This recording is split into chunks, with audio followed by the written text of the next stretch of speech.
Hello, I'm just coming on for a neat tip for you. I went to stamp camp this weekend and I emptied out all the tabletop garbage bins when we were all done, and this is what I was able to salvage. So I've got all of these that we had the fruit embossed on, and some of it was cut out, but there's still more fruit left. So I can go ahead and use these by fussy cutting the ones that are still good out of it, and I can color them in. I'll probably sponge color them. So, but I've got all those. So those will be a project one day. After that, then I separated all these. We had I think they're called hydrangeas. No, they're not called hydrangeas. What are they called? Oh gosh, Barbara.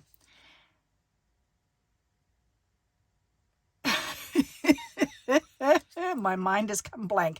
But anyways, I have a whole bunch of these negatives from flowers, and I can either use them. I'll probably use a couple. I'll probably glue 2 of them together so that I can use them as a stencil, so that I can stencil more flowers. But I also like to turn them over and just go ahead and put them on a card and use them as the negative, as the flower, as they are. The next thing I did was I separated, we did the little birds, and so we punched them all out. So I went ahead and separated all these, because these are all birds on each one. So I can put these on a card, and that'll be fun. I love using these negatives. Next, I only had one of these that was salvageable because we had cut the frames out. So I did save this frame so that way I can use that negative on a card, which will be perfect.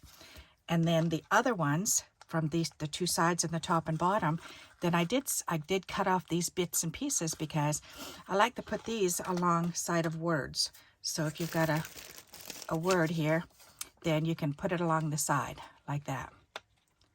Okay. So that's why I saved those bits and pieces. The next thing I did was anything that was stamped, whether it was on paper or cardstock, then I saved it. So this was stamped on a piece of the cardstock, so I did cut that right out. This was stamped on just the stamp off paper, so I just tore that off and saved that. These 2 were leftovers from when we cut the fruit out, so we each had the leftover fruit. So, and then this is the leftover stem that somebody didn't use, stem and leaf, and I thought that would be cute, so I could just add a flower on the top. So I could just add a flower on the top and use that. So I saved that. And then after those that I cut out, then I was able to go through, and all of these are just punched out so that I can stamp words on these. So I've got this whole stack of the cloud-shaped one, the label, and then I've got this whole stack of the for sale sign. Well, there's 3 of them here, and then I've got some halvesies of the for sale sign, which I like to have also because I can do this and go ahead and stamp a word on there and use it on the top or the bottom of a card. So that's pretty neat. So I got all these. That was a lot.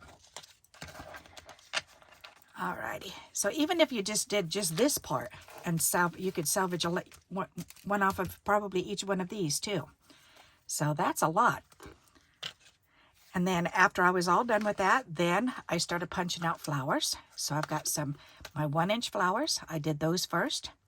And then after I ran out of room with the 1-inch flowers, then I did the little 1/2-inch flowers or 3/4-inch flowers. What are they, 3/4? Yeah, 3/4. Between 1/2 inch and 3/4, somewhere around there.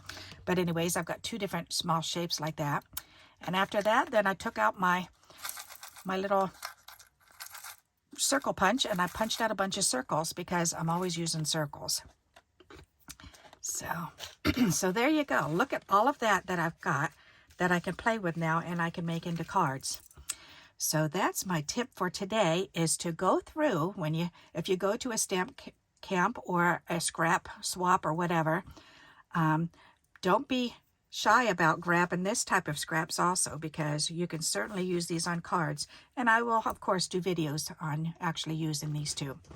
So I hope you like this tip idea. And until we meet again, happy crafting. Bye-bye.